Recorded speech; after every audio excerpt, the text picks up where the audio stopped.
빌립보서는 가장 개인적인 그런 서신이기도 합니다. 에베소서, 빌립보서, 골로새서 이런 서신들은 바울이 옥중에서 쓴 옥중 서신이라고 그렇게 불려지는 것이 됩니다. 그런데 이 빌립보서를 보게 되면 기뻐하라 하는 말들이 굉장히 많이 나오는데, 여러분, 옥에 갇혀 있는 사람이 밖에 있는 사람들을 향하여 기뻐하라 라고 말할 수 있다는 것은 그 자신이 처한 모든 환경과 조건을, 그 모든 것들을 넘어설 수 있는 굳센 믿음이, 풍성한 믿음이 그의 마음속에 있었기 때문에 이런 권면이 가능했다, 그렇게 말할 수가 있을 것입니다.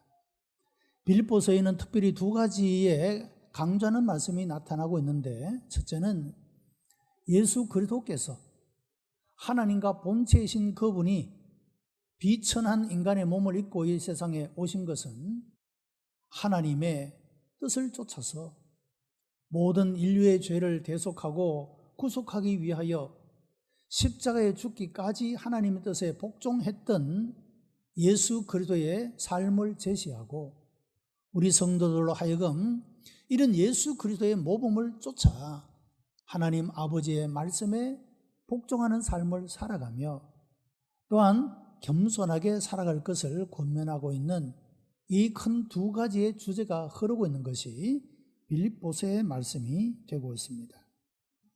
빌립보서의 가치가 바로 여기에 있다, 그런 말씀입니다. 우리 사람들은 인생을 살아가며 여러 가지 풍요롭고 풍족한 삶을 경험하며 살아가기도 하고, 때로는 너무도 부족하고 빈약한 삶을 살아가기도 한다는 것입니다. 중요한 것은 우리가 어떤 형편을 만나든지 간에 이 모든 것들을 넘어설 수 있는 그것이 바로 믿음인데, 이런 믿음을 가지고 자족하는 신앙, 모든 일체의 삶 속에서 그런 삶을 살아갈 수 있기를 권면하는 그런 내용을 담고 있는 것입니다. 빌립보 교회 교인들은 바울 사도의 선교 활동을 돕기 위해서 여러 차례 헌금을 해서 보낸 적이 있습니다. 그런데 그가 이제 감옥에 들어가 있고 또 로마에까지 가서 재판을 받기 위해서 가는 그 기간 동안에는 잠시 중단되었지만은 그 이후에 에바브로 디도를 통해서 또 다시 헌금을 해서 보내게 되어집니다. 사실 빌립보 교회 교인들도 마음을 다하고 정성을 다해서 하나님의 복음 선교를 위하여 이 사도 바울이 그 선교 활동을 하기에 부족함이 없도록 그렇게 정성을 다해서 헌금하고 힘써 왔던 그런 모습을 보게 됩니다. 이런 모습을 바라보며 사도 바울은 그런 사랑을 실천하고 있는 아름다운 모습에 대하여 이 사도 바울이 내가 너희를 기뻐한다 라고 칭찬하고 축복하고 있는 그런 모습을 볼 수가 있습니다. 사도 바울은 자기 자신의 삶의 형편이 여러 모양으로 열악한 가운데 있었음에도 불구하고 그는 자족하기를 배웠다라고 말하고 있습니다. 자족이라는 말은 신약 성서에서 이 빌립보서에서만 딱 한 번 나오는 단어가 됩니다. 이 자족이라는 말은 헬라의 스토아 철학자들이 사용했던 그런 단어가 되고 있기도 합니다만, 이 스토아 철학자들은 그 자족의 근원이 자기에게 있습니다. 자기로부터 자족이 나온다, 그렇게 생각을 했습니다. 그러나 사도 바울이 이 자족이라는 말을 사용할 때 그 자족할 수 있는 그 근거, 그 힘이 어디로부터 오는 것인가? 그것은 사람에게서 나오는 것이 아니라 예수 그리스도로부터 나온다, 그렇게 강조하고 말씀하고 있다는 것입니다. 그리고 사도 바울은 내가 모든 일에 있어서 비천하든지 풍부하든지 그 어떤 형편에서든지 만족하며 자족하며 살아갈 수 있는 일체의 비결을 배웠다, 그렇게 말하고 있습니다. 모든 환경, 모든 관계, 모든 일을 뛰어넘을 수 있는 그 모든 것들을 얼마든지 감당할 수 있는 그 환경 가운데서 감사하고 만족할 수 있는 이런 삶의 비결을 배웠다라고 말씀하고 있다는 것입니다. 사도 바울은 다메섹 도상에서 예수 그리스도에게 부름을 받고 그의 손에 붙잡힌 바 된 이후에 가문과 가족과 직위와 명예와 유산까지 다 버리고 이방인의 구원을 위하여 선교 사역에 헌신하게 되어집니다. 그러므로 그에게는 육적으로는 부유한 그 무엇도 아무것도 가지고 있지 않았다고 하는 것입니다. 그럼에도 그는 궁핍한 것이 없을 뿐 아니라 자족한 생활을 하고 있음을 밝히고 있는데, 이 바울의 부유함의 그 내용은 육적인 데 있는 것이 아니라 영적인 부유였다라고 하는 것입니다. 그리고 이런 영적인 부유가 모든 육적인 궁핍조차도 다 극복하며 만족한 삶을 살 수 있게 하는 그런 원동력, 비결이 되었다, 그렇게 말씀하고 있다는 것입니다. 여러분, 이런 삶은 성도로서 살아가는 우리 그리스도인들이 삶에 있어서 대단히 중요한 요소라고 말할 수가 있을 것입니다. 자족하는 생활을 배운다는 것은 최대의 배움이라고 말할 수가 있을 것입니다. 적게 가진 사람도 자족하는 원리를 배우면 최대의 부를 누릴 것이요 최고의 행복을 향유하게 될 것이지만, 아무리 많이 가진 사람이라도 자족하지 못하면 그의 소유는 아무런 유익이 없을 뿐만 아니라 그의 삶은 불행과 불평과 원망으로 가득 차게 될 것이기 때문이라고 하는 것입니다. 사랑하는 성도 여러분, 여러분들도 바울이 영적인 부유함을 통하여 육적인 모든 궁핍조차도 극복하고 그 모든 것을 뛰어넘을 수 있었던 풍요로운 하나님의 은혜 안에서 만족하고 감사하고 기뻐할 수 있었던 삶을 살아갔던 것처럼, 여러분들에게도 영적인 부유함이, 하나님의 풍성한 은혜가 임하여 이런 삶의 열매들이 일어나게 되기를 주님의 이름으로 축복합니다. 자족하는 삶, 모든 형편을 뛰어넘을 수 있는 이런 삶은 삶을 통해서 이런 원리를 배우게 된다는 것입니다. 본문 12절의 말씀을 보면 내가 비천에 처할 줄도 알고 풍부에 처할 줄도 알아 모든 일에 배부르며 배고픔과 풍부와 궁핍에도 일체의 비결을 배웠노라고 말합니다. 바울은 자기 자신이 이런 일체의 비결을 배운 이후에 빌립보 교회 성도들에게 편지를 보내면서 이런 자족하는 신앙의 비법을 모든 성도들도 배울 것을 당부하고 있다는 것입니다. 때때로 어떤 사람들은 비천에 처하다가 하나님의 은혜로 풍부하게 되면 이 모든 일들이 자기 힘으로 된 것인 줄 알고 마음이 교만해지게 되고 하나님도 필요없는 존재로 살아가는 사람들이 있습니다. 여러분, 이런 사람은 풍부할 때 어떻게 처신할 것인지를 배우지 못했기 때문이라고 말할 수가 있지 않겠습니까?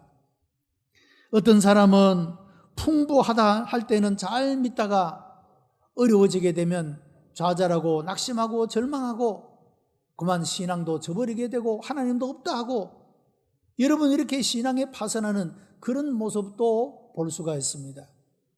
아마도 이분은 비천할 때 내가 어떻게 하나님 앞에 처신하며 살아가야 할 것인가를 배우지 못했기 때문이라고 말할 수가 있을 것입니다. 그래서 이 바울의 권면, 비천에 처할 줄도 알고 풍부에 처할 줄도 아는 이런 비결을 배우는 것은 우리의 삶을 언제나 환경에 구애되지 않고 우리의 삶을 자족하며 기뻐하며 살아갈 수 있는 귀한 교훈이 되어질 수가 있다라고 하는 것입니다. 오늘날 우리 교회가 사회에 대한 구원의 사명을 다하지 못하는 이유 가운데 하나가 바로 이 교회라는 공동체가 이런 비결을 배우지 못하고 있기 때문이라고 말할 수가 있습니다. 여러분, 소위 대형 교회는 그들이 가지고 있는 부유함 때문에 작은 교회들을 혹은 무시하거나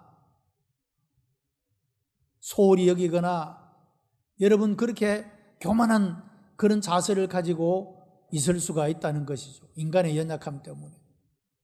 작은 교회는 자기들이 가지고 있는 연약함 때문에 복음의 탁월성, 구원하는 능력이 있음에도 불구하고 자존감이 무너지게 되고 때로는 좌절감과 열등감 속에서 주신 사명을 감당하지 못하게 되어지는 연약함에 빠질 수가 있다라고 하는 것입니다. 개개인의 삶도 마찬가지지만 교회라는 공동체도 비천에 처할 줄도 알고 풍부에 처할 줄도 아는 비결을 배우는 일은 얼마나 중요한 것인가를 우리들에게 깨우쳐주고 있다는 것입니다. 오래전에 한국교회를 대표하는 목사님 3분이 제가 잘못입니다 하는 그런 고백을 실었습니다. 사회정의에 침묵한 비겁함을 회개합니다. 그런 분이 있었고요. 세상의 고통을 외면한 죄를 회개합니다 라고 고백한 분이 있었습니다. 교만함으로 다른 사람들을 무시하고 졸렬함으로 저주했던 죄를 회개한다, 이런 고백을 한 분도 있습니다. 여러분, 사람이 자기 자신의 죄를 고백한다는 일은 얼마나 용기 있는 행동인지 모릅니다. 사실 우리는 모두가 다 죄인입니다. 고백할 연약함과 부족함과 죄악된 것이 너무도 많은 사람들입니다. 다만 용기 있게 고백하는 사람이 있고 그렇지 못한 사람이 있다라고 하는 것입니다. 여러분, 우리의 삶을 새롭게 하는 것은 바로 이런 죄에 대한 고백과 회개를 통하여 우리의 삶이 새롭게 되어지는 줄로 믿습니다.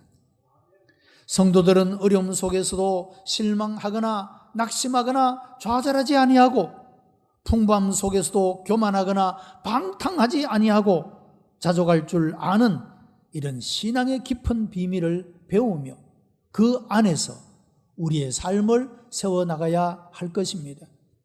우리 오천중앙교회 모든 성도들은 이런 일체의 비결을 배운 사람으로 하나님 앞에 살아가는 복된 성도가 되시기를 바랍니다. 또한 이들은 환경을 이긴 사람들이 없다라고 하는 것입니다. 여러분, 우리의 삶은 때때로 풍요롭기도 하지만 때때로 비천하기도 합니다. 그리스도인들은 이런 삶의 환경에 지배당함이어서 살아갈 것이 아니라 이 모든 환경을 극복하며 넘어서는 삶을 살아가야 한다는 것입니다. Under the circumstance, 우리가 환경에 눌려서 지배를 당하며 살아갈 것이 아니라 above the circumstance, 이 모든 환경을 극복하고 넘어서 살아갈 수 있는 이런 삶의 자세를 가지고 살아가야 된다라고 하는 겁니다. 아브라함은 믿음의 조상이라 불렸습니다. 그는 오랫도록 자녀를 갖지 못했으나 하나님께서 약속의 자녀인 이삭을 100세에 낳게 했습니다. 아들을 가진 그 자체가 기적이었습니다. 인간의 어떤 것으로도 도무지 상상할 수 없는 복이었습니다. 그런데 하나님께서 그 이삭을 번제로 바치라고 명령을 내렸습니다. 여러분, 이 명령을 받은 아브라함이 처했던 상황이 어떤 것입니까? 얼마나 괴롭고 힘들며 답답한 그런 환경이 아니었겠습니까? 그러나 아브라함은 그 환경에 눌려서 살아가는 것이 아니라 오히려 하나님의 말씀을 쫓아 순종하고 그 아들을 번제로 드리기 위하여 그를 나무 위에 올려 놓기까지 했던 그런 순종의 아름다운 모습을 보여주고 있다는 것입니다. 과연 믿음의 조상이라 불릴 만큼 참 훌륭한 믿음의 행동이었다라고 말할 수가 있습니다. 환경에, 삶의 요소에 얽매여 있는 것이 아니라 그것을 뛰어넘어 하나님을 바라보고 하나님의 역사를 바라볼 수 있는 위대한 믿음의 사람이었다고 말할 수가 있는 것입니다. 이스라엘 백성들은 애굽 땅에서 노예적인 생활을 하고 있었습니다. 억압적인 환경의 지배를 받고 고달픈 삶을 살았습니다. 하나님은 그들의 부르짖음을 들으시고 그들에게 자유를 주시려고 모세를 그들에게 보냅니다. 이 모세는 하나님의 권능으로 10가지의 재앙을 애굽 사람들에게 나타나게 되고 끝내는 이스라엘 백성들을 놓아주게 되므로 그들을 이끌고 하나님의 약속하신 땅으로 향하여 가게 됩니다. 그런데 마음이 변했던 바로가 그들을 다시 사로잡아 오기 위하여 군대를 보내어 추격하게 됩니다.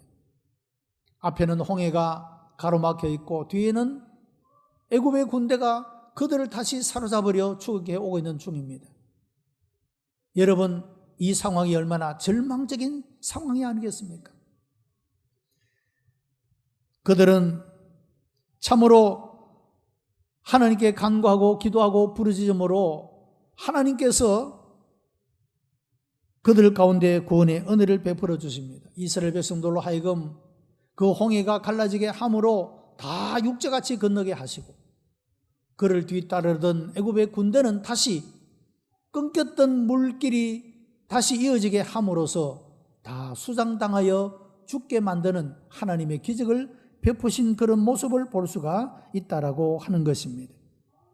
여러분, 이스라엘 백성들이 가로놓여 있는 홍해만 바라보고 뒤쫓아오는 애굽의 군대만 본 것이 아니라 그 환경의 지배를 당한 것이 아니라 이 모든 문제를 해결할 수 있는 모든 것을 넘어서는 하나님을 바라봄으로 하나님의 기적을 만나게 되었다라고 하는 것입니다. 욥은 경건하였고 부유하고 행복하게 살았습니다. 그러나 사단은 시험하였고 그 일로 인하여 욥은 큰 공경을 만나게 되었습니다. 자녀도 죽고 물질도 잃어버리고 심지어 건강까지도 손상을 입었습니다. 그러나 욥은 이런 환경의 지배를 받지 아니하고 이런 고백을 합니다. 주신 자도 여호와시요 취하신 자도 여호와시니 오직 여호와의 이름이 찬송을 받으실지니다 하고 그 입술로 여호와께 범죄치 아니하였다라고 말씀하고 있습니다.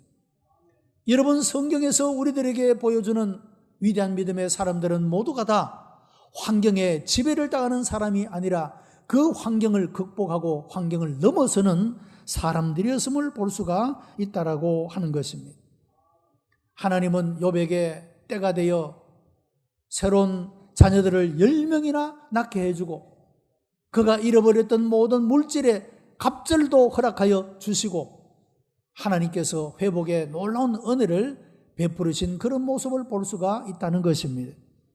성도 여러분, 오늘 우리의 삶의 환경들이 어떠합니까? 그것이 나를 짓누르고 눈물 흘리게 하고 어렵게 만들고 힘들게 하고 있지는 않습니까? 여러분, 그러나 그게 눌리지 말고 이 모든 것들을 넘어서서 우리를 도우시는 하나님을 의지함으로 하나님의 기적을 만나는 여러분들이 되시기를 축복합니다. 이런 자족하는 삶의 능력은 그 능력을 주시는 예수 그리스도 안에서 가능하다고 말씀을 합니다. 본문 13절에 내게 능력 주시는 자 안에서 내가 모든 것을 할 수 있느니라고 말씀을 했습니다. 자족하는 삶은 인간으로부터 오는 것이 아니라 예수 그리스도의 삶을 실천하고 따르는 것에서부터 온다라고 말하고 있다는 것입니다. 사도 바울은 이와 같이 풍부할 때도 비천할 때도 내가 자족하며 기뻐하며 감사하는 삶을 유지할 수 있는 것은 이런 능력을 내게 주시는 분 안에서 가능하다라고 말씀하고 있다는 것입니다. 우리의 지식이 아닙니다. 우리의 경험이 아닙니다. 우리의 결심이 아니라고 하는 것입니다. 여러분, 우리의 모든 필요를 채워주시고 공급해 주시는 예수 그리스도가 우리에게 있습니다. 그분은 절망하는 우리들에게 희망을 공급해 주고 좌절하고 낙심하는 우리들에게 용기를 공급해 줍니다. 건강을 잃어버린 우리들에게 다시금 생기가 넘치는 건강을 회복시켜 주시는 분이시라고 하는 것입니다. 이런 주님이 계시고 이런 주님 안에서만 모든 것들을 넘어설 수 있는 이런 능력이 그리스도 예수 안에서만 가능하다, 그렇게 말씀하고 있다는 것입니다. 동양 종교의 많은 구도자들은 자족하는 삶을 살기를 원하며 청빈과 겸손의 덕을 쌓았습니다. 자연과 벗하며 도를 닦고 채식을 즐기며 명상에 젖었습니다. 그들은 육신적인 고요함과 평안함을 얻을 수 있을지는 몰라도 그러나 영생의 삶은 얻지를 못하였습니다. 무엇 때문입니까? 그것은 바로 예수 그리스도를 통하여 주시는 것을 얻지 못했기 때문이라고 하는 것입니다. 여러분, 영생은 오직 예수 그리스도 안에서만 얻을 수 있는 것이기 때문에 아무리 우리가 고요하게 명상을 하고 도를 닦고 우리를 자신을 수행한다 할지라도 그리스도 안에서만 얻을 수 있는 것이기 때문에 그들은 얻을 수가 없었다라는 것입니다. 예수 그리스도는 자족하는 생활을 가능케 하는 능력의 원천입니다. 우리는 그리스도를 삶의 구주로 모시고 철저히 그의 뜻에 복종하는 삶을 살아야 합니다. 바울이 그처럼 험한 역경 속에서도 신앙의 열정이 식어지지 아니하고 사명감이 꺾이지 않았던 것은 철저하게 그리스도의 공급을 경험했기 때문이라고 하는 것입니다. 매도 맞고 여러 번 죽을 뻔하기도 했고 여러 모양의 역경과 어려움을 만났음에도 불구하고 그때그때마다 때를 따라 도우시는 하나님의 도우심과 공급하시는 하나님의 은혜가 있었기 때문에 그는 비천할 때에도 좌절하거나 낙심치 아니하고 풍부할 때에도 교만치 아니하고 다른 사람을 무시하거나 멸시하지 아니하는 모든 형편을 넘어 신앙으로 응답하는 삶을 살아갈 수가 있었다고 하는 것입니다. 우리는 예수 그리스도를 믿는 믿음과 주님의 도우심으로 우리도 또한 모든 환경을 극복할 수가 있습니다. 요한일서 5장 4절에 세상을 이긴 이김은 이것이니 곧 우리의 믿음이니라고 말씀했습니다. 우리가 환경을 바라보면 낙심할 수밖에 없지만 하나님을 바라보면 모든 것을 이길 수가 있습니다. 믿음의 사람들은 모든 형편을 넘어서 하나님을 바라보았기 때문에 이기는 사람들이 되었습니다. 여러분, 우리가 가지고 있는 문제보다도 비교할 수 없이 크신 하나님을 바라봄으로 어떤 형편에서든지 비천하든지 풍부하든지 모든 형편을 넘어서 감사하고 기뻐하며 만족할 수 있는 그런 삶을 살아가는 성도들이 되시기를 바랍니다. 예수 그리스도는 우리의 이런 모든 필요를 공급해 주심으로 감당할 수 있도록 능력을 주시는 분이십니다. 하나님이 주시는 이 은혜로 말미암아 우리가 힘을 얻고 그래서 어떤 형편에서든지 그 모든 것들을 뛰어넘을 수 있는, 그래서 감사하고 기뻐하고 자족할 수 있는 복된 성도가 다 되시기를 주님의 이름으로 축복합니다. 기도하십시다. 은혜가 풍성한 하나님 감사합니다. 우리의 삶이 그러했습니다. 우리가 연약하고 우리가 어려울 때 하나님을 향하여 원망하고 불평할 때가 얼마나 많았습니까? 우리가 잘 된다고 형통하고 모든 일들이 형통해질 때 얼마나 교만하고 무시하는 삶을 살았는지 모릅니다.